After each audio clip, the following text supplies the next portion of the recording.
Hey guys, we're live again. So, after much thought and consideration, we're doing a mukbang, by the way. It's like a banquet, like TV dinner thing, but whatever. After much thought and consideration, I decided to actually film a video in regards to this Gabbie Hanna shit because while some people share similar opinion to me, I haven't seen anybody straight out come out and say what I said in my live last night. And I've decided I'm going to keep the live up too because that was like raw in the moment, my thoughts. And this is like more in-depth, my thoughts.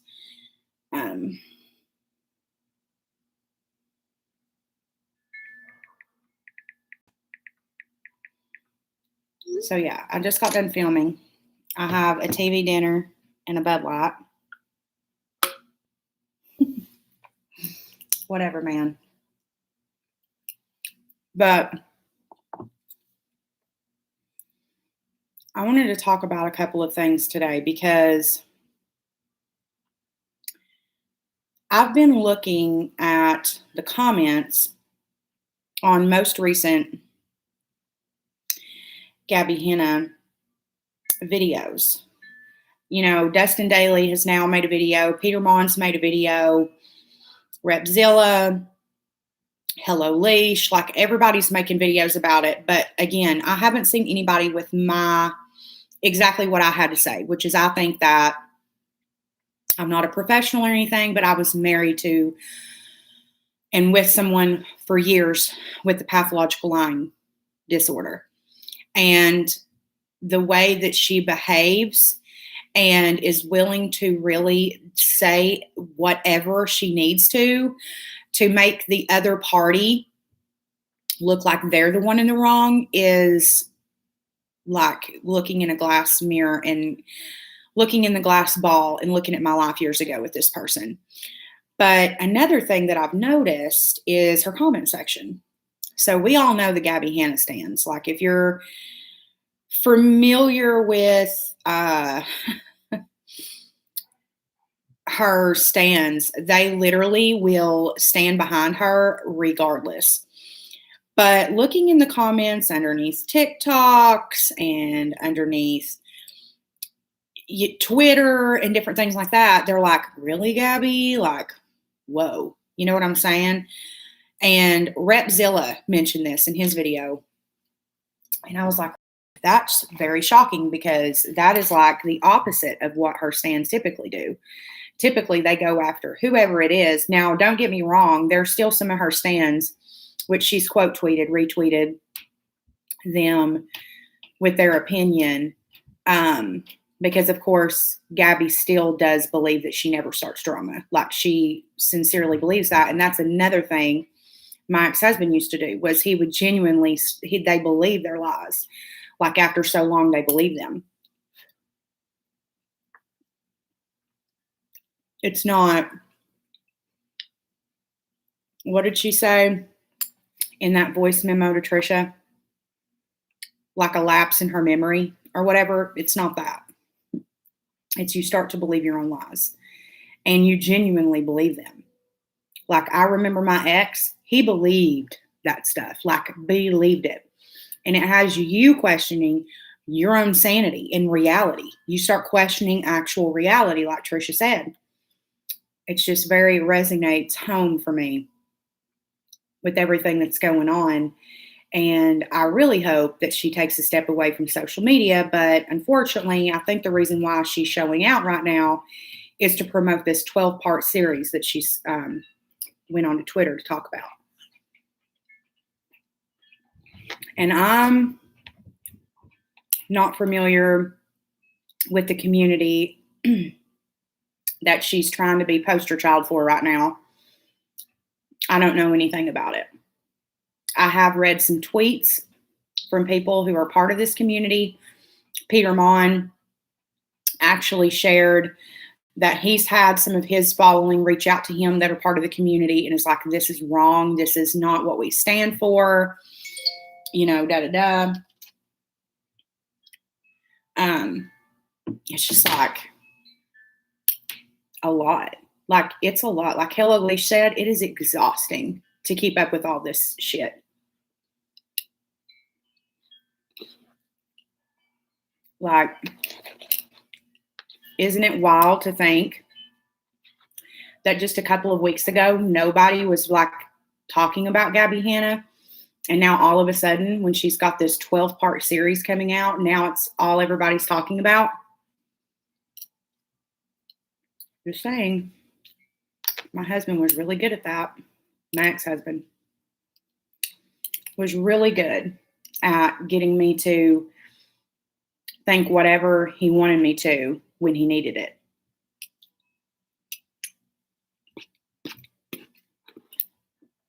Even when we were separated, which is wild. Like, they're so good at it. Even after I knew and he was diagnosed, I still believed it. Like, it's bizarre. I just really hope. And I also wonder, where are her friends? Where's Peyton? Because, you know, Peyton used to be very vocal in regards to Gabbie. Like, he stood up for Gabbie, and now he's like, what, deleted Twitter? He's now Schitt's Creek. He's now deleted Twitter and Instagram.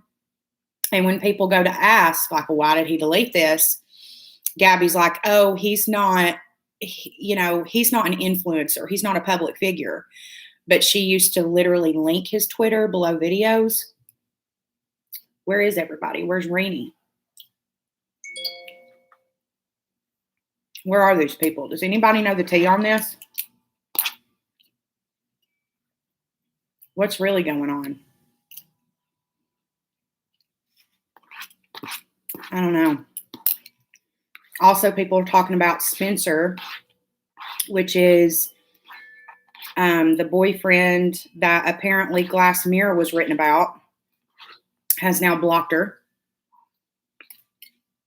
And she replied to a TikTok comment saying, oh, me not knowing who Spencer is.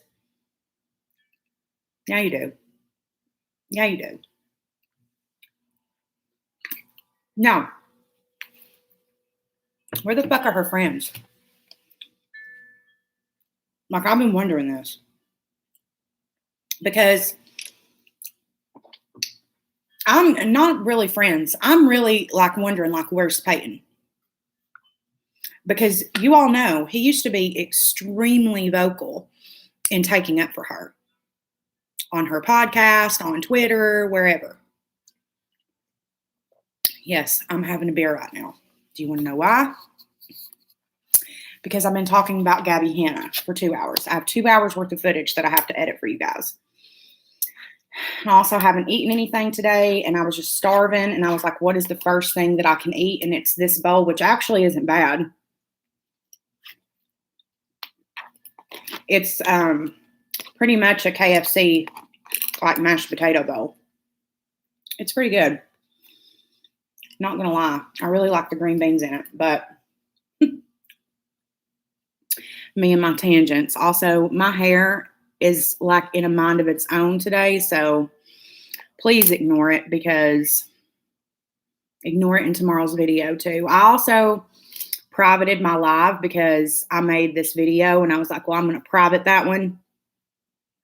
But I made it back public because I really want you guys to see, like, I don't know. I just love those raw in the moment videos of me at 2 o'clock in the morning, waking up to 60 Twitter notifications.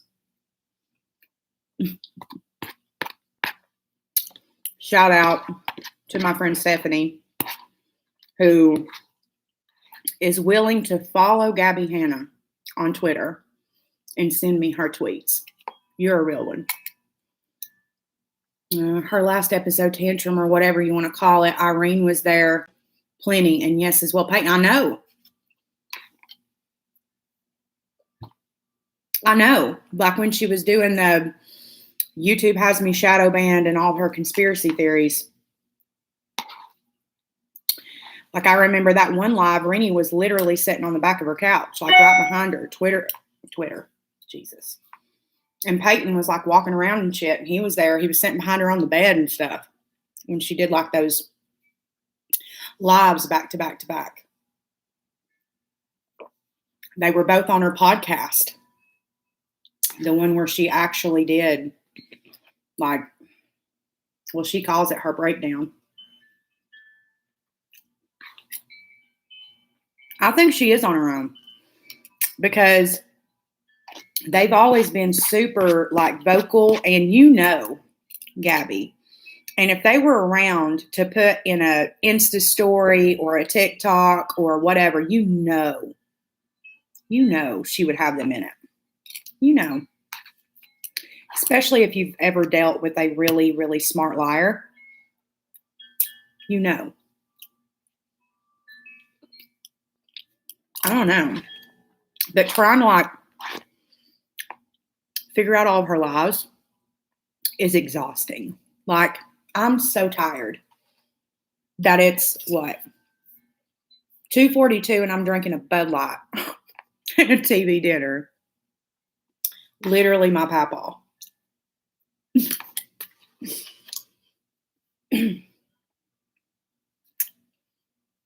Literally took the only dinghy to save themselves from drowning. I mean, she has to have someone in her life. What about her family? Do they literally not watch any of this? I've heard some stuff about her sister.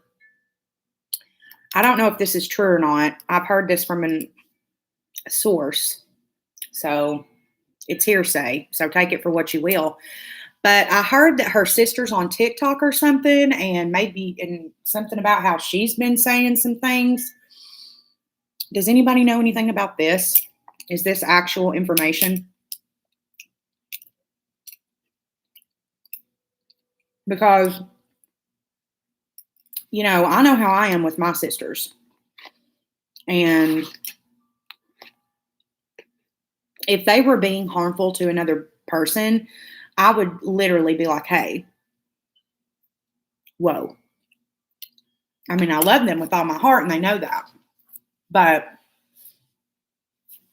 we're also very realistic Southerners, so we'd be like, hey, bitch, you need to bring it on back in, huzzy, because I can't stand behind the firing line while you're out here showing your ass to all of America and the world, really.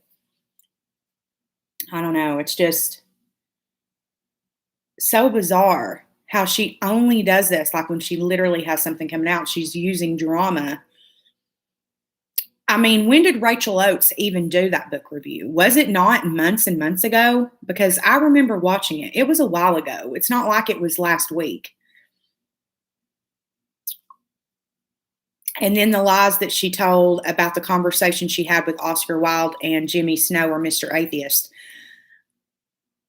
It was the complete opposite of the conversations that they actually had, so much to the point that Oscar Wilde shared their actual DMs with one another. Her version of someone snapping on her is saying, good luck with the music, much peace. Like, what?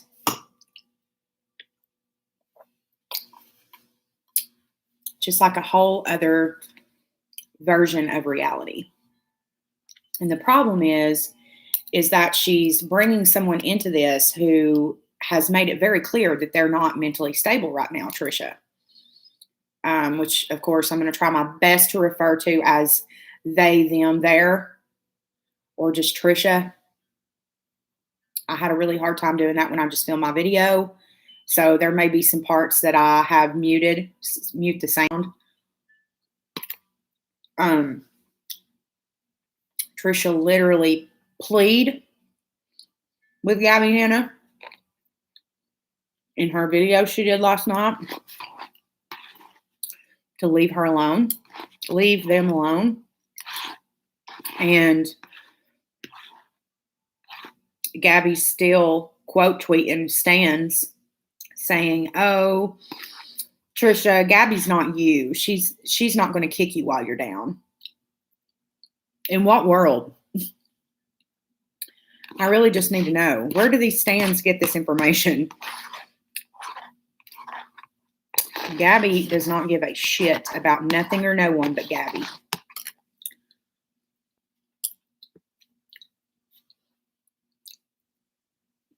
She loves to call everyone her narcissistic user. Hello Leash claims that Gabby's her narcissistic abuser.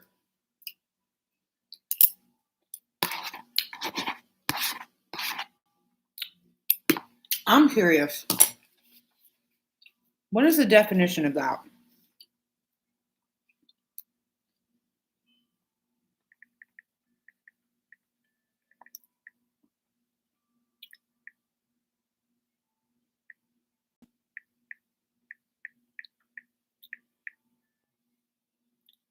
Okay.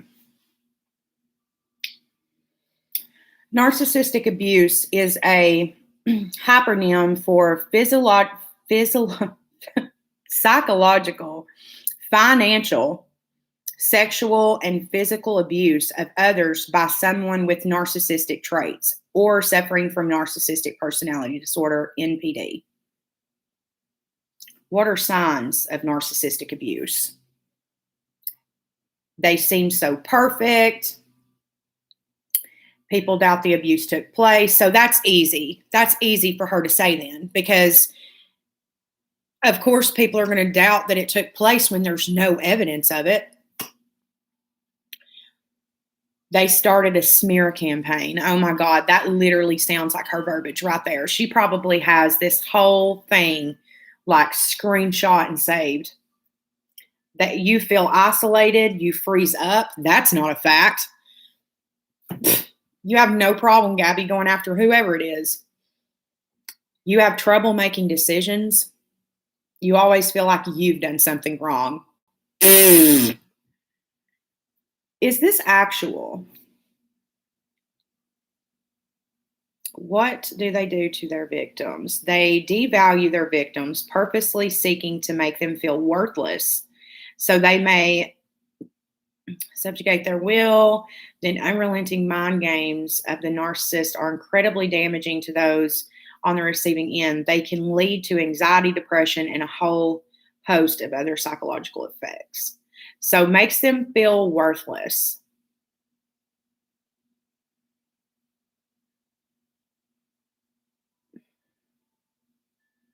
Jeez. Ay. And you know what? Trisha had so much. She has so much to be, happy about right now. Her life is actually going good. She's seeking help for the things. They are seeking help for the things that they need to work on, the diagnosis that they've been given. And they're going through a really hard time right now with dealing with a new symptom that they've never had to deal with before, which is hearing voices, or what Trisha calls the demon voices in her head. And they made it perfectly clear in their video yesterday that Gabbie's face even makes these triggers in these voices, which they said that it's not,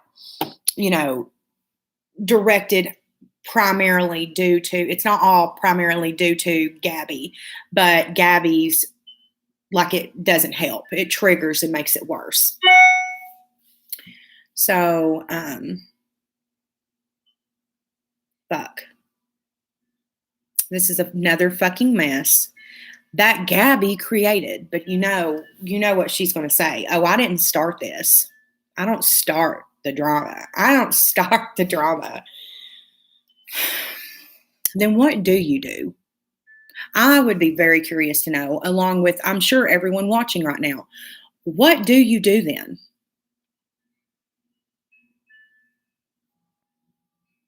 Baffling. The whole thing is fucking baffling. But I just wanted you guys to know that I watched Peter Mon's. God. I watched Peter Mon's video, Repzilla's video, Hello Leisha's video, Trisha's videos. And then I sat down and recorded mine. It's a stream of consciousness. There are no notes. It is kind of all over the place, but we do get to my final thoughts and my opinion. And this is my opinion. Just by living with someone, being best friends with someone who has this pathological lying disorder,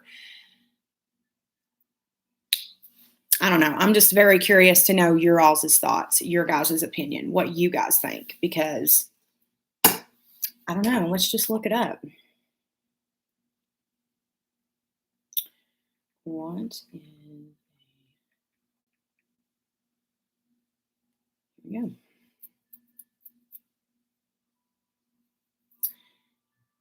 Pathological liar is someone who lies compulsively and without any clear benefit. Lying refers to making a false statement to deceive others intentionally, often for some form of personal gain. Again, I'm going to read that again. Lying refers to making a false statement to deceive others intentionally, often for some form of personal gain. Non-pathological lying is a commonplace, meaning that you tell a lie to protect your kids, or if kids are watching this, exit out now. Or you pretend that you're Santa Claus for a number of years, or you pretend to be the Easter Bunny, the Tooth Fairy, those type of lies, common lies. White lies is what a lot of people like to refer to those as. Whereas a pathological liar it's thought out. You have some form of gain from it. And that gain can even be to make the other party feel weak, stupid, or crazy. And I just know a lot about pathological lying from going to therapy with my ex-husband, and the therapist telling us different tactics, different signs for me to look for when he was getting in that space, that head space. And it's a lot. It's a fucking lot to deal with. I'll tell you that. But no one is safe from it. Like, there's no way to prevent one certain person from being lied to with a pathological liar. They have really no control over it. It's just like a boom thing that happens.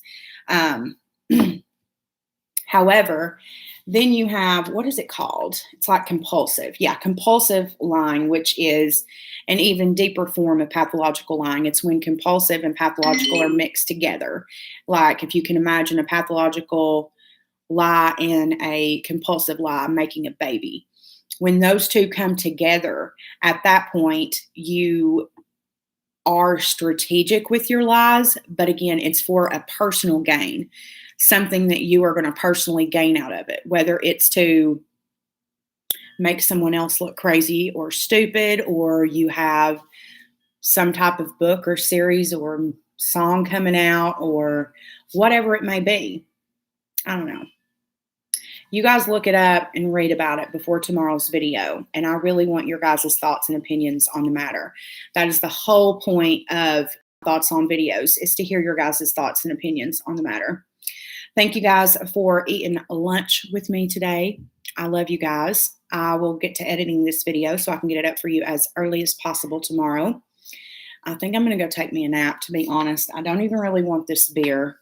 I really don't want these lashes on anymore. They can really kiss my ass as far as I'm concerned. I'm so over lashes anymore, guys.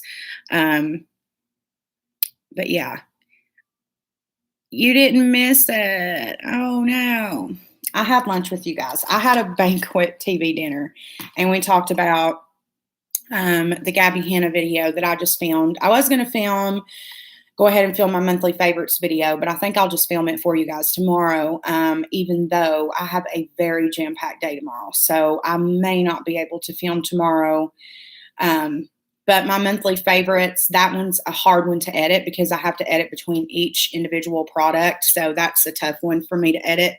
So I don't know. I'll try my best. Maybe I might end up filming again tonight, but I don't like to do that. You guys don't like it when I film more than one video with the makeup look and everything. So I don't know. We'll see. I will try my best. But tomorrow I'm going to the zoo with my sister-in-law and my nephew. So I'm not quite sure if I'll be able to squeeze it in, because I have that. And then I'm doing a live with my friend Haley tomorrow night. But yeah, I love you guys. I hope you all do have an open mind in tomorrow's video and listen to what I have to say. And until the very next time. Bye, guys.